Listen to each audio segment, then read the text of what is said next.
নমস্কার, আমি জ্যোতিষ শাস্ত্রী শ্রী সনাতন বলছি।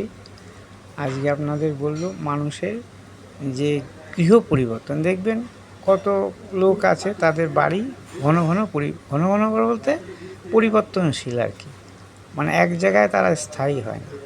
কেন হয় না তার কারণ আপনাদের বলছি। তার আগে আমার এই মোবাইল নম্বর 9333828747 এই নম্বরে আপনারা যদি যোগাযোগ করতে চান অবশ্যই যোগাযোগ করতে পারেন। যে কোনো সমস্যা সমাধান করে থাকি। বিদ্যা, উচ্চ বিদ্যা, সরকারি চাকরি,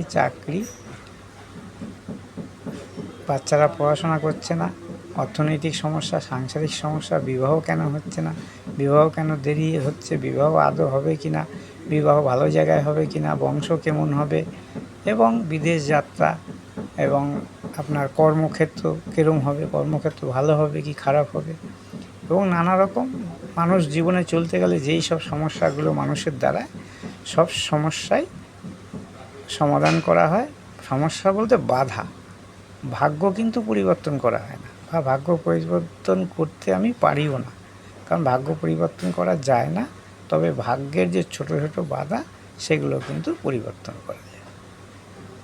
আজকে আপনাদের দেখাবো যে মানুষের গৃহ পরিবর্তন বারবার কেন হয়। এই আমি একটা কথা আপনাদের বলছি, এগুলো ছোট ছোট ভিডিও বানাচ্ছি আপনাদের বুঝতে, জানতে, শিখতে খুব ভালো সুবিধা হবে।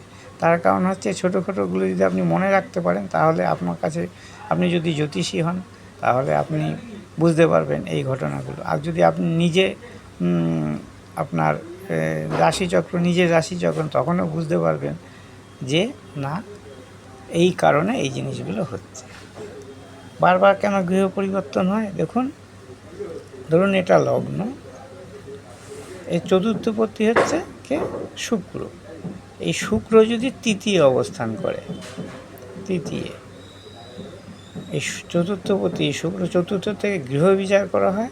চতুর্থপতি যদি তৃতীয় থাকে তাহলে আপনি মনে করবেন আপনার গৃহ কিন্তু বারবার পরিবর্তন হবে। দেখবেন অনেকে সারা জীবন না হলেও বেশিরভাগ সময় ভাড়া বাড়িতে থেকে গেল, এই ভাড়া বাড়ি থেকে অন্য ভাড়া বাড়ি, অন্য ভাড়া বাড়ি থেকে অন্য ভাড়া বাড়ি, এরকম হয়। আবার অনেকে আছে যার বাড়ি আছে কিন্তু দেখা গেল কোনো কারণে তার বাড়ি, সেই বাড়ি থাকলো না, আবার নতুন করে আবার অন্য বাড়ি বানালো, বা অন্য জায়গায় চলে গেছে, বা কোনো কারণে সে সেই বাড়ি বিক্রি করে দিয়ে আবার অন্য বাড়িতে গেছে, গৃহ পরিবর্তন হচ্ছে। যদি এরকম থাকে তাহলে কিন্তু চতুর্থপতি তৃতীয়, যদি এই আপনার নিচস্থ, এখানে শুক্র নিচস্থ হয়ে আছে, নিচস্থ না হলেও হবে, নিচস্থ হলে আপনার ঘটনাটা জোরালো ঘটবে। আর যদি নিচস্থ না হয়, তৃতীয়পতি চতুর্থ থাকে, তবুও আপনাদের বারবার গৃহ পরিবর্তন কিন্তু হবে। এবং ধরুন চতুর্থ যদি ভালো গ্রহ থাকে, এই বৃহস্পতি যদি চতুর্থে অবস্থান করে, তাহলে আপনার গৃহ পরিবর্তন করার পরও কিন্তু আপনার আবার গৃহ হবে। এই বৃহস্পতির জন্যে, চতুর্থে বৃহস্পতি অবস্থার জন্যে আপনার গৃহ পরিবর্তন হওয়ার পরও কিন্তু আপনার নতুন গৃহ আবার তৈরি হবে বা হবে, সেটা বড়সড়ই হবে। অনেক আছে দেখা গেল ব্যবসায় বেড়েছে, তার বড় বাড়ি দরকার, সে তখন কি করলো, ওই আগের বাড়ি বিক্রি করে দিয়ে নতুন বড় বাড়ি করলো। এরকম হতে পারে। সবসময় যে খারাপ হবে তা না, ভালোও হতে পারে। গৃহ পরিবর্তন যে খারাপ হবে তা না, ভালোও হতে পারে আবার খারাপও হতে পারে। অনেকে নিজের বাড়ি বিক্রি বাট্টা করে দিয়ে দেখা গেলো ভাড়া বাড়িতে থাকতো, তার অবস্থা অবনতির জন্য। আবার অনেকে দেখুন সেই তার ছোট বাড়ি ছিল, সে বিক্রি করে দিয়ে বিশাল বড় বাড়ি বানালো, এরকম ক্ষেত্রেও আছে।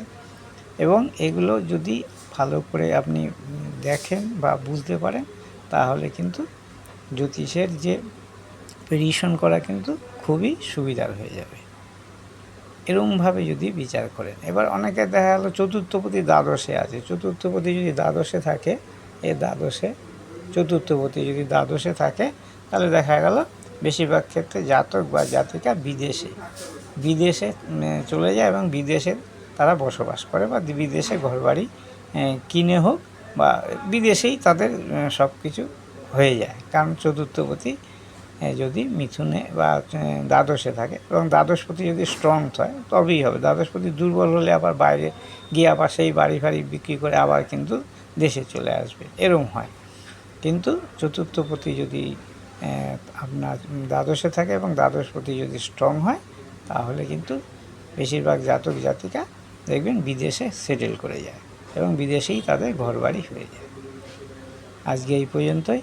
আমার এই ভিডিওটা যদি ভালো লাগে অবশ্যই লাইক, শেয়ার, কমেন্ট করবেন এবং সাবস্ক্রাইব করবেন যাতে নতুন নতুন ভিডিওগুলো আপনাদের কাছে তাড়াতাড়ি পৌঁছে যায়। আজকে এই পর্যন্তই। নমস্কার।